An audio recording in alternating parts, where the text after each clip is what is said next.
ಶ್ರೀ ಗಣಪತಿ ಶಾರದಾ ಗುರುಭ್ಯೋ ನಮಃ. ಯತ್ರ ಯೋಗೇಶ್ವರ ಕೃಷ್ಣೋ ಯತ್ರ ಪಾರ್ಥೋ ಧನುರ್ಧರಃ ತತ್ರ ಶ್ರೀ ವಿಜಯ ಭೂತಿರ್ಧ್ರುವ ನೀತಿರ್ಮತಿರ್ಮಮ.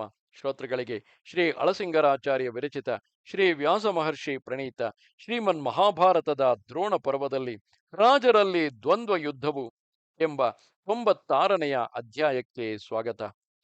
ಮಹಾರಾಜ, ಕೌರವ ಪಾಂಡವರಿಗೆ ಆಗ ನಡೆದ ಆಶ್ಚರ್ಯಕರವಾದ ಯುದ್ಧಕ್ರಮವನ್ನೆಲ್ಲ ವಿವರಿಸುವೆನು ಕೇಳು. ವ್ಯೂಹಕ್ಕೆ ಮುಂಭಾಗದಲ್ಲಿ ನಿಂತಿದ್ದ ದ್ರೋಣನನ್ನು, ಅವನ ಸೈನ್ಯವನ್ನು ಚದುರಿಸುವುದಕ್ಕಾಗಿ ಪಾಂಡವರು ಮುಂದೆ ಬಂದರು.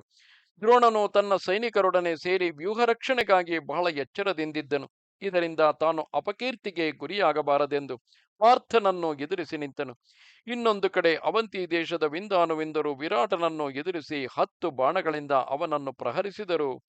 ವಿರಾಟನು ಬಹಳ ಸಾಹಸದಿಂದ ಸಿಂಹವು 2 ಮದದಾನೆಗಳೊಡನೆ ಹೋರಾಡುವಂತೆ ಆ ಇಬ್ಬರೊಡನೆ ಯುದ್ಧ ಮಾಡಿದನು.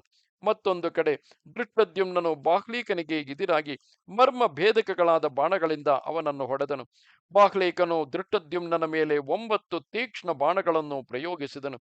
ಅವರಿಬ್ಬರ ಯುದ್ಧವು ಭೀರುಗಳಿಗೆ ಭಯವನ್ನು, ಶೂರರಿಗೆ ಹರ್ಷವನ್ನು ಹೆಚ್ಚಿಸುವಂತೆ ಅತಿ ತೀವ್ರವಾಯಿತು. ಬಾಣಗಳು, ಶಕ್ತಿಗಳು ತಂಡ ತಂಡವಾಗಿ ಹಾರಾಡುತ್ತಿದ್ದವು. ಈ ಶಸ್ತ್ರ ಪರಂಪರೆಗಳಿಂದ ಆಕಾಶವೆಲ್ಲ ಮರೆಸಿ ಹೋಗಿ ಯಾವುದೊಂದು ಕಾಣದಂತಾಯಿತು. ಕಿಬಿ ವಂಶದ ಗೋವಾಸನನು ಕಾಶಿರಾಜನನ್ನು ಎದುರಿಸಿ ನಿಂತನು. ಬಾಹ್ಲಿಕ ರಾಜನು 5 ಮಂದಿ ಉಪಪಾಂಡವರನ್ನು ಎದುರಿಸಿ ಮನಸ್ಸು ಪಂಚೇಂದ್ರಿಯಗಳೊಡನೆ ಸ್ಪರ್ಧಿಸುವಂತೆ ಯುದ್ಧ ಮಾಡಿದನು. ಇಂದ್ರಿಯಗಳು ಶರೀರವನ್ನು ಕಲಗಿಸುವಂತೆ ಆ 5 ಮಂದಿ ಪಾಂಡವರೈವರು, ಅಂದರೆ ಉಪಪಾಂಡವರು, ಒಂದಾಗಿ ಸೇರಿ ಬಾಹ್ಲಿಕ ರಾಜನನ್ನು ಬಾಣಗಳಿಂದ ಬಹಳವಾಗಿ ಕಲಗಿಸಿಬಿಟ್ಟರು. ನಿನ್ನ ಮಗನಾದ ದುಶ್ಯಾಸನನು ಸಾತ್ವಿಕೆಯನ್ನೆದುರಿಸಿ 9 ತೀವ್ರ ಬಾಣಗಳನ್ನು ಪ್ರಯೋಗಿಸಿದನು. ಇದರಿಂದ ಸಾತ್ವಿಕೆಯು ಬಹಳವಾಗಿ ನೊಂದು ಮೂರ್ಛಿತನಾದನು.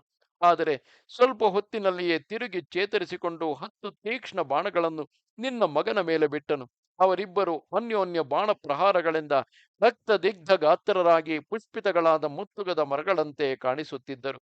ಹೀಗೆಯೇ ಇನ್ನೊಂದು ಕಡೆ ಅಲಂಬುಸನು ತನಗಿದಿರಾದ ಕುಂತಿ ಭೋಜನ ಬಾಣಗಳಿಂದ ಪ್ರಕೃತನಾಗಿ ಮೈಯಲ್ಲಿ ರಕ್ತವನ್ನು ಸುರಿಸುತ್ತಿದ್ದನು. ಆದರೆ ಒಡನೆಯೇ ಆ ಅಲಂಬುಸ ರಾಕ್ಷಸನು ಅಯೋಮಯವಾದ ಹಲವು ಬಾಣಗಳಿಂದ ಕುಂತಿ ಭೋಜನನ್ನು ಹೊಡೆದು ಕೌರವ ಸೈನ್ಯದ ಮುಂಭಾಗದಲ್ಲಿ ಭಯಂಕರ ಧ್ವನಿಯಿಂದ ಆರ್ಭಟಿಸಿದನು. ಇಂದ್ರ ಜಂಭಾಸುರ ಯುದ್ಧದಂತೆ ಭೀಕರವಾದ ಅವರಿಬ್ಬರ ಯುದ್ಧವು ಇತರ ಸೈನ್ಯಗಳಿಗೆಲ್ಲ ಆಶ್ಚರ್ಯಜನಕವಾಯಿತು. ಬೇರೊಂದು ಕಡೆ ಮಾದ್ರಿ ಪುತ್ರರು ಶಕುನಿಗೆ ಎದುರಾಗಿ ಬಾಣಗಳನ್ನು ಬಿಟ್ಟರು. ಅವರಿಬ್ಬರ ಯುದ್ಧವು ತೀವ್ರವಾಯಿತು. ಹೀಗೆ ಬೇರೆ ಬೇರೆಯಾಗಿ ಅನೇಕ ಜನರ ನಾಶಕ್ಕೆ ಕಾರಣವಾದ ತುಮುಲ ಯುದ್ಧವು ಬಹಳ ಹೊತ್ತು ನಡೆಯಿತು. ಧೃತರಾಷ್ಟ್ರ ಮಹಾರಾಜ, ಮುಕ್ತವಾಗಿ ಕೌರವ ಪಾಂಡವರ ಕೋಪಕ್ಕೆ ಮೂಲ ಕಾರಣವಾದ ಈ ಅಗ್ನಿಯನ್ನು ಮೊದಲು ಹೊತ್ತಿಸಿದವನು ನೀನೇ. ನಿನ್ನಿಂದ ಹೊತ್ತಿಸಲ್ಪಟ್ಟ ಆ ಅಗ್ನಿಯು ಕರ್ಣನಿಂದ ಬಲವಾಗಿ ಉರುಬಲ್ಪಟ್ಟು ನಿನ್ನ ಮಕ್ಕಳಿಂದ ರಕ್ಷಿಸಲ್ಪಡುತ್ತಿದ್ದು ಈಗ ಮೊತ್ತಕ್ಕೆ ಪ್ರಪಂಚವನ್ನೇ ದಹಿಸುವ ಸ್ಥಿತಿಗೆ ಬಂದಿದೆ. ಶಕುನಿಯು ಸಹದೇವರಿಂದ ಬಲವಾಗಿ ಪ್ರಹರಿಸಲ್ಪಟ್ಟು ರಣರಂಗವನ್ನು ಬಿಟ್ಟು ಹಿಂತಿರುಗುವ ಸ್ಥಿತಿಗೆ ಬಂದನು. ಅವನಿಗೆ ಹಿಂದು ಮುಂದು ತೋರದಂತಾಯಿತು. ಮುಂದೇನು ಮಾಡಬೇಕೆಂದು ತೋರದೆ ಅವನು ಹಿಮ್ಮೆಟ್ಟಿದನು. ಅವನ ಸ್ಥಿತಿಯನ್ನು ನೋಡಿ ನಕುಲ ಸಹದೇವರು ಉತ್ಸಾಹದಿಂದ ಹಿಮ್ಮೆಟ್ಟಿ ಮೇಘವು ಪರ್ವತದ ಮೇಲೆ ಮಳೆಯನ್ನು ಕರೆಯುವಂತೆ ಬಾಣವರ್ಷಗಳನ್ನು ಕರೆದರು. ಕೊನೆಗೆ ಶಕುನಿಯು ವೇಗವಾಗಿ ಕುದುರೆಗಳನ್ನು ಓಡಿಸಿಕೊಂಡು ದ್ರೋಣನ ಸೈನ್ಯದ ನಡುವೆ ತಲೆಮರೆಸಿಕೊಂಡನು. ಘಟೋತ್ಕಚನು ನಮ್ಮ ಕಡೆಯ ಅಲಾಯುಧನೆಂಬ ರಾಕ್ಷಸನಿಗೆ ಎದುರಾಗಿ ನಿಂತನು. ಅವರಿಬ್ಬರಿಗೂ ಹಿಂದೆ ರಾಮರಾವಣರಿಗೆ ನಡೆದ ಯುದ್ಧದಂತೆ ಆಶ್ಚರ್ಯಕರವಾದ ಪ್ರಬಲ ಯುದ್ಧವು ನಡೆಯಿತು.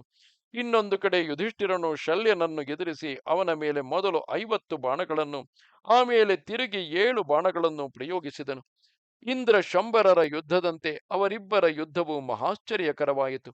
ಬೇರೊಂದು ಕಡೆ ನಿನ್ನ ಮಕ್ಕಳಾದ ವಿಭೀಂಶತಿ, ಚಿತ್ರಸೇನ, ವಿಕರ್ಣರೆಂಬಿ ಮೂವರು ತಮ್ಮ ತಮ್ಮ ದೊಡ್ಡ ಸೈನ್ಯದೊಡನೆ ಭೀಮನಿಗೆ ಎದುರಾಗಿ ಯುದ್ಧವನ್ನು ಮಾಡತೊಡಗಿದರು. ಇದು 96ನೆಯ ಅಧ್ಯಾಯವು. ನಮಸ್ತೆ ಶಾರದೆ ದೇವಿ, ಕಾಶ್ಮೀರ ಪುರವಾಸಿನಿ, ತ್ವಾಮಹಂ ಪ್ರಾರ್ಥೆಯೇ ನಿತ್ಯಂ, ವಿದ್ಯಾದಾನಂಚ ದೇಹಿಮೆ. ನಮಸ್ಕಾರ.